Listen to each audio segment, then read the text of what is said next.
Welcome back to the channel. Thank you so much for checking out this video. I hope you're having a fantastic day. So, for those of you that don't know, yesterday was the trade deadline for the WNBA. And no, the Indiana Fever have not made any moves.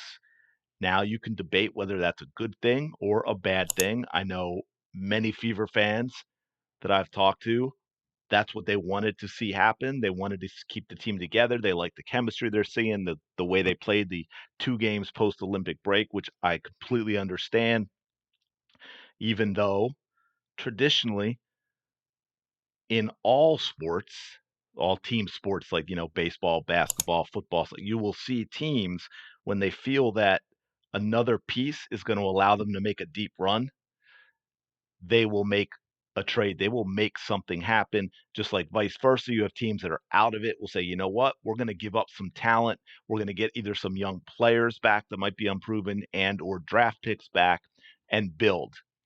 And the Fever said, no, we're not doing any of that. We're going to stand pat. I'll get to more of that after this because I want to go through a couple of things that impact the Fever for those of you that are Fever fans. The Lynx and the Mystics, they agreed to a big trade after the Olympics. The Lynx, as we know, one of the top teams in the league, one of those teams ahead of the Indiana Fever, that when the Fever beat them, they didn't have their Olympian, Nafisa Collier, playing because she was hurt. So there's already that addition. And then we have this. The Minnesota Lynx and Washington Mystics completed a post-Olympic trade. The Lynx got Misha, I think it's pronounced, it might be just Misha. They confuse me putting that Y and I in there. Come on, one or the other. I think you're doing this on purpose. Hines Allen. And they basically, uh, I'm not even going to try to pronounce Olivia's last name. Interestingly enough, the Mystics actually waived her. So they got Kanye and the 2026 second round pick. Misha Hines Allen is a very, very solid player and a good addition to the Lynx. I'll mention it later in Indiana Fever, but for example, here, this is something where even though you're not adding a superstar, you're adding a good piece that can make the team better just because of the flexibility it may give you positionally, the flexibility it may give you in your rotation, and the depth on the bench and things like that that make other players better as well. Because as you can see here, she's had a very good season for a bad team, right? Played in, I believe that's all 27 games, 8 points, almost shot 50% from the field, 5 rebounds, over 2.5 assists, and did it in playing less than half a game, 19.1 minutes per game.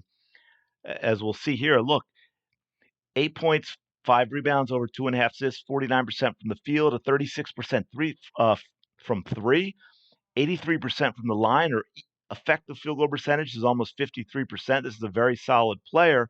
And you can see, if we go down again, that this was done in 19.1 minutes, less than half a game.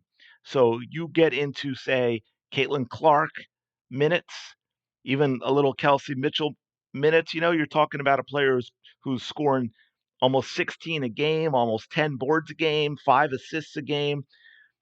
Those are really, really solid numbers. That is a big, big addition for a team that plays ahead of the Indiana Fever.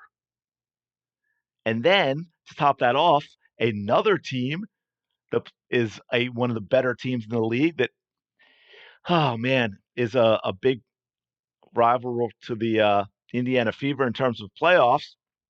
And we just saw that game and what went on with Seattle Storm game the other night. But Seattle Storm signed Gabby Williams. If you're not familiar with Gabby Williams' name, she is the player, and I did it in another video where I showed it, who came within half of her own foot from tying up the gold medal match and sending it into overtime at the end of that game. That was Gabby Williams. She had an absolutely fantastic Olympics for France. Now, to be fair, this isn't that surprising because the Storm acquired her in 2022 and she started all 36 games that year. So she's sort of returning, but she could have been signed by anyone. That is my understanding. By the way, correct me if I'm wrong, but everything I've seen says Gabby Williams could have signed. Now, obviously, I'm discounting things like salary cap issues and so forth, but I just mean in terms of restriction of where could she play if they could fit her in. She could play anywhere. And Seattle, as we know, is a great defensive team. Gabby Williams was all defensive second team in 2022 when Seattle reached the WNBA semifinals before losing to the Las Vegas Aces.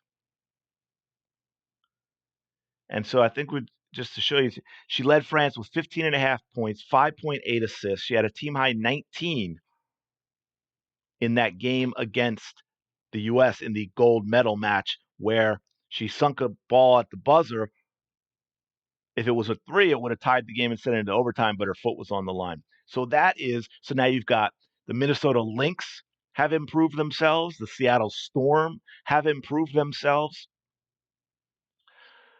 There was a trade with Phoenix. I don't look at this as being something that is going to impact anyone else this year, unless there's something quickly happening that we don't know. Phoenix Mercury did make a trade for a very, very good player. Clara Lundquist is a very, very good player, but she's not in the WNBA right now.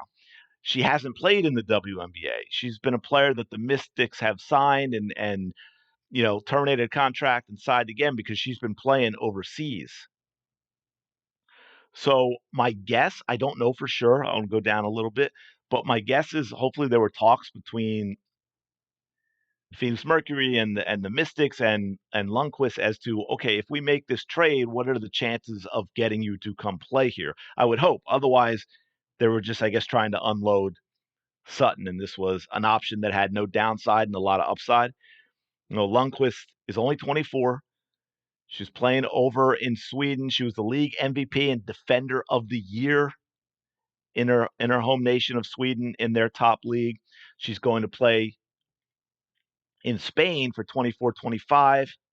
So I don't know how that's going to work, but I just thought I'd point that out because if she does end up playing for Phoenix, that would be a big win for them. And then, of course, Satu Sabali, who signed with Dallas. And I know what you're thinking, Dallas isn't very good. Well, Dallas has a lot of talent, and they had a number of good players injured or players like Sabali or, not playing. And no, they're not going to make a run. There's not enough games left, I don't believe, for them to make a run and make the playoffs this year. But they can absolutely play spoiler. The Fever play them 2 more times this season. Look, 2 games. She's been back. She's played 2 games post-Olympics, averaging 22 points, 6.5 rebounds, and 5.5 assists in those 2 games. Shooting 45% from the field, 57% from 3. All right. Very, very good player. I think everyone knows that. A 6'4" forward. So that makes Dallas, even though they're probably too far behind to make the playoffs themselves, that makes them much more of a threat now to derail playoff runs for other teams, to derail, the seeds, even if they're making the playoffs, like an Indiana or even Aces Lynx, because they're also very close together. Those games against Dallas are not the wins that these teams were thinking they might be before this happened. Because if you go here, I think I looked, the Indiana Fever have a tough stretch. The Minnesota Lynx, and now they have another good player that they've added. The Atlanta Dream, who are, I believe, much better than their record. By the way, they're only a game and a half behind Chicago for that final spot. They're much better, I think, than their record. I think they have more talent than that, and they just won. They're 2-0 post break as well. They've won 2 games in a row. That is not you don't look at the schedule now and go, oh, they're 9-17. That's one of the games that is a win. I don't think that's the case. I think I think it was the first game they played Atlanta, but correct me if I'm wrong. It was the second where they were lucky to get by. Ryan Howard was lighting them up, and she got hurt in that game, I think in the second quarter, and did not return, which played a big role in the Fever winning. And then after that, of course, Connecticut Sun, who are 20-7. And then, look, The Fever Sky, it's not gonna. I don't think it matters. I think it's become one of those types of games. For those of you that sports fans in other sports and have favorite teams and you know their rivalries, you understand what I mean. I don't think the record is going to matter. I don't think how the team playing is going to matter. It's going to be a battle. It's like I said, as an Eagles fan in the NFC East, no matter how those teams are playing, those games in the division are brutal. And then no let up because again, then here we got the Dallas Wings, and Sabali's going to be there as well. Yeah, they're 6-21, already lost to them. They have some very, very good talent that we know, so that is going to be a struggle. And the Sparks, hopefully, is a win. I mean, they've been playing better post break as well. Then the Lynx again, the Dream again, the Aces, then the Aces, then the Dallas Wings, and then they finish up with the Mystics. So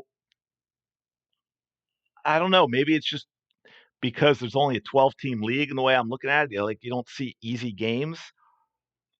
If before the Olympics, I would have gone through this and like Wings game Wings game should be wins. Dream game should be wins. That's 4 right there as the remaining 12, and then we'll see what happens. And now I think, but the Lynx now they don't play the Storm again in the regular season, so that's good. But I think the couple of games against the Lynx are much tougher games now than they would have been. But we'll see. We shall see. Now, last point I want to make: Indiana Fever.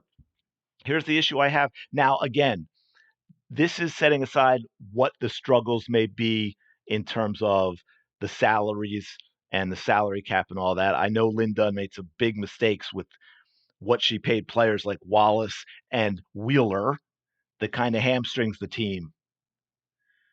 That being said, the biggest issue that I have with the Indiana Fever and how far they can go is that they don't have any depth.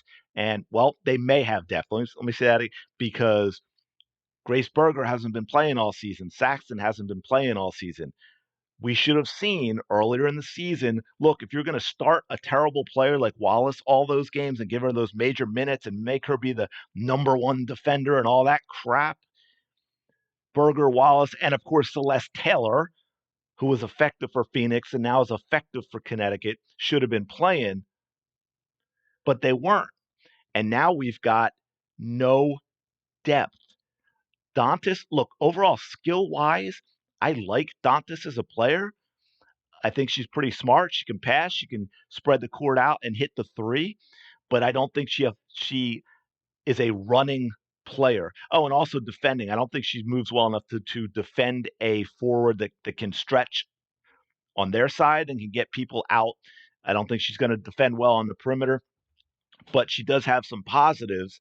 So for the big, she can get people some rest. But the downside of that is it really slows you down in terms of running because she's not a player that really is going to be effective in the running game. You have no one to give Caitlin Clark a break. And I know everyone loves to see her playing, but you got a player like that who's pushing the pace like that all that time. She needs to sit a few more minutes than she's been sitting. She shouldn't be playing 36, 37, 38 minutes. She should be playing 32, 33, 34. But they cannot be effective without her on the court. That's a problem. Right? They basically have Dantas and Hull. Neither, and yes, she'll throw in Wheeler in there, but we all know what that looks like.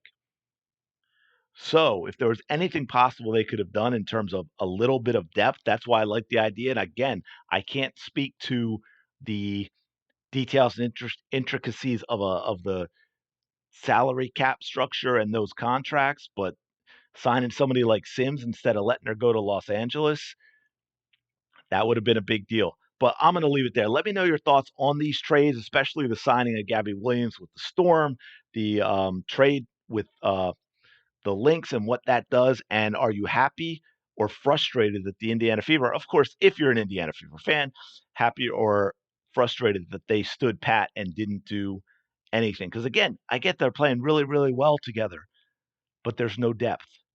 That's an issue for me. But let me know your thoughts in the comments below. Thanks for checking out this video. Please don't forget to like and subscribe, and I will talk to you later.